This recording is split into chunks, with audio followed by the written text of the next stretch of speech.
എന്താണ് hope project? Hope project ഇപ്പൊ ഒരു പഞ്ചവത്സര പദ്ധതിയായിട്ടൊക്കെ മാറി വരുന്നുണ്ട്. 5 പാട്ടുള്ള.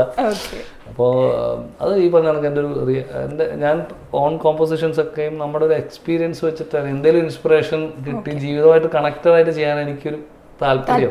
അപ്പൊ അങ്ങനെ വരാനായിട്ട് ഞാൻ കാത്തിരിക്കാറുണ്ട്.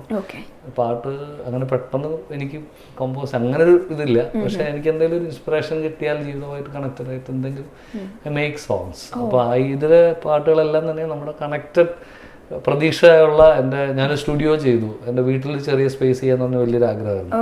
അപ്പൊ അത് ചെയ്തു. മോന്റെ ഒരു വളർച്ച ഒക്കെ നമ്മൾക്ക് പ്രതീക്ഷ തരുന്നതാണ്. ആ സമയത്ത് കമ്പോസ് ചെയ്ത ഒരു 5 പാട്ടാണ്. അപ്പൊ അങ്ങനെ ഹോപ്പ് എന്ന് അതുകൊണ്ടാണ് ഇട്ടത്. ഹോപ്പിൽ ഇനി പാട്ടുകളുടെ എണ്ണം കൂടുവോ അതോ? കൂടാനൊന്നുമില്ല, തളർന്നിരിക്കുക. 3 പാട്ട് ഓൾറെഡി ഇറക്കി.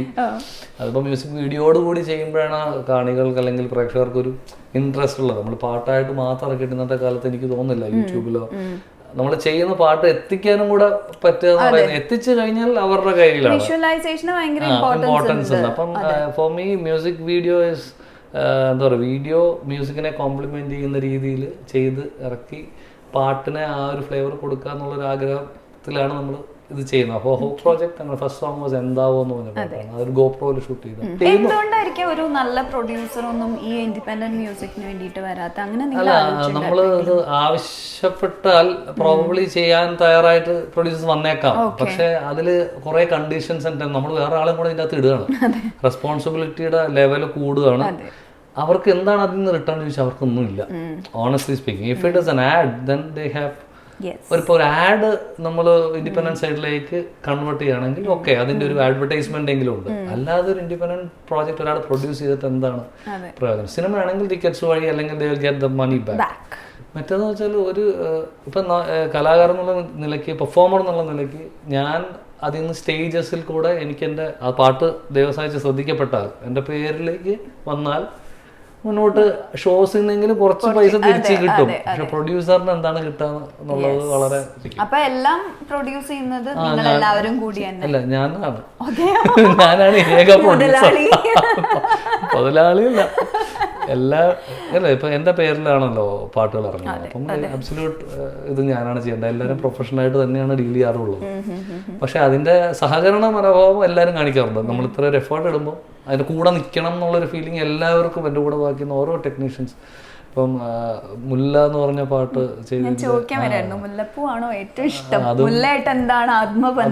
അത് വിപിൻ ചേട്ടനാണ് ഷൂട്ട് ചെയ്തത്. നമ്മുടെ ഇതിന്റെ ഭാഗമായിട്ടുള്ള. പിന്നെ ചന്ദ്രുവാണ് അതും എഡിറ്റ് ആൻഡ് ഡയറക്ടർ ഞാനാണ്. പക്ഷെ എല്ലാ ടെക്നിക്കലി എല്ലാവരും എന്നെ സഹായിച്ചിട്ടുണ്ട്. അപ്പൊ മുല്ലപ്പൂവിനെ കുറിച്ച് പറഞ്ഞാൽ അങ്ങനെ മുല്ലപ്പൂ ഒരു നൊസ്റ്റാൾജിയ തന്നെയാണല്ലോ. അപ്പം എനിക്ക് എൻ്റെ ചൈൽഡ്ഹുഡുമായിട്ട് കണക്ട് ചെയ്യുന്ന കുറച്ച് കാര്യങ്ങളുണ്ട്. നമ്മുടെ ഇഷ്ടമുള്ള സ്ഥലങ്ങളിലൊക്കെ ഇതിന്റെ ചെടികൾ അപ്പോൾ സ്കൂളിലുണ്ടായിരുന്നു. എൻ്റെ ഏറ്റവും ക്ലോസ് ഫ്രണ്ടിന്റെ വീട്ടിലുണ്ടായിരുന്നു. നമ്മൾ സമയം ചെലവഴിക്കുന്നത്. അപ്പം ഞാൻ വിചാരിച്ചു ഇത് തന്നെ കാണുന്നതായിട്ടൊരു ഇമാജിനേഷൻ, ജസ്റ്റ് ഒരു സമയത്ത് ജോബിന്റെ തന്നെ ചെറുപ്പകാലം ഈ വിറ്റ്നസ് ചെയ്യുന്ന ഒരു പ്ലാന്റ്. ആ ചെടിക്കാണ്, പൂവിനല്ല കൂടുതൽ. മോർ ദാൻ ഇമ്പോർട്ടൻസ് ഞാൻ കൊടുത്തിരിക്കുന്നത് ചെടി, മുല്ല ചെടി എന്നുള്ളതാണ്. അപ്പൊ അങ്ങനെ ഒരു കമ്പാരിസൺ ആണ്. വലിയ എന്താ പറയാ, അതിൽ വലിയ സീരിയസ് വേറെ സംഭവമൊന്നുമില്ല. ഇങ്ങനത്തെ പ്രൊജക്ട്സ് ചെയ്ത് കഴിയുമ്പോ മനസ്സിനുണ്ടാവുന്ന ചെയ്ത വികാരം എന്താണ്? ഇറങ്ങിയാൽ ഭയങ്കര സന്തോഷമാണ്. ഇറങ്ങുന്ന വരെ ഭയങ്കര ടെൻഷനും, lot of hurdles in it. അപ്പൊ അത് എങ്ങനെയെങ്കിലും ഇറക്കുക എന്നുള്ള നമ്മുടെ ആഗ്രഹം. അത് ഇറക്കി കഴിയുമ്പോൾ ഭയങ്കര സന്തോഷമാണ്. അത് especially if the audience connected to their lives. മനസ്സിലായി, അവരുടെ ജീവിതം. പലരും എന്നെ വിളിച്ച് പറയാറുണ്ട്, ഇങ്ങനെ പദയാത്ര എന്ന് പറഞ്ഞ പാട്ടൊക്കെ ഇങ്ങനെ രാവിലെ കേൾക്കും, പോസിറ്റീവ്. അപ്പൊ അതൊക്കെ നമ്മളെ സംബന്ധിച്ച് അവാർഡാണ്. ഞാനങ്ങനെ ഒരു കാലത്ത് എൻ്റെ ഒക്കെ ലൂപ്പായിരുന്നു അത്. അപ്പം അപ്പൊ ഓരോ പാട്ടുകൾ കണക്ട് ചെയ്യാൻ പറ്റിയല്ലേ. അപ്പൊ അതിലിപ്പോ ഒരു സന്തോഷം വരില്ല. കാരണം നമ്മുടെ ലൈഫ് നമ്മൾ പ്രസന്റ് ചെയ്യാണ്. അതുമായിട്ട് അവർക്ക് ബന്ധപ്പെടാൻ പറ്റുന്നെങ്കിൽ I think an artist is very happy. ഇനി എന്താ ഫ്യൂച്ചർ പ്രോജക്ട്സ് ഒക്കെ? ഈ ഹോപ്പില് 2 പാട്ടും കൂടെ ഉണ്ട്. അപ്പൊ അതിന്റെ ഒരെണ്ണത്തിന് വീഡിയോ ഷൂട്ടിന്റെ പരിപാടിയിൽ ഇങ്ങനെ നിൽക്കുകയാണ്. ഈ വീഡിയോ ചെയ്യലാണ്.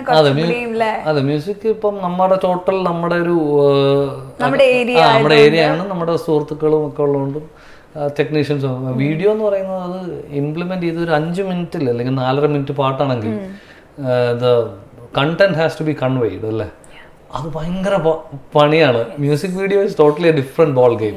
സിനിമ എന്ന് പറയുന്നത് ഡയലോഗ്സ് ഉണ്ടാവും, നമുക്ക് സ്ക്രിപ്റ്റ് ഉണ്ടാവും, 2.5 മണിക്കൂർ ഉണ്ടാവും. പക്ഷേ ഇത് 5 മിനിറ്റിൽ നമ്മൾ ആൾക്കാർക്ക് ബോറടിക്കാത്ത രീതിയിൽ പാട്ടിനെ എലിവേറ്റ് ചെയ്യുന്ന ഒരു വീഡിയോ ചെയ്യുക എന്ന് പറയുന്നത് ഭയങ്കര ചലഞ്ചിങ് തന്നെയാണെന്നാണ് എനിക്ക് തോന്നുന്നത്. പക്ഷേ ഹോപ്പ്ഫുള്ളി നമ്മൾ അത്ര ഹാർട്ട് ആൻഡ് സോൾ ഇടുകയാണെങ്കിൽ അതിനൊരു ഫലം എപ്പോഴെങ്കിലും ഒക്കെ കിട്ടും എന്നാണ് എൻ്റെ ഒരു കാഴ്ചപ്പാട്. ഇന്നല്ലെങ്കിൽ ഉടനെ ക്ലിക്കായോ അങ്ങനെയൊന്നും ഞാൻ ആഗ്രഹിക്കുന്നില്ല, പെട്ടെന്നൊരു ഹിറ്റോ. പക്ഷെ പതുക്കെ ആൾക്കാർ അതിലേക്ക് വന്നു കഴിഞ്ഞാൽ അതാണ് എനിക്ക് തോന്നുന്നത്, അത് എന്നും നിൽക്കും എന്നുള്ളൊരു ഫീലിംഗ് എനിക്ക് തോന്നുന്നു. ഹോപ്പ്ഫുള്ളി ഇതും അങ്ങനെ വരട്ടെ.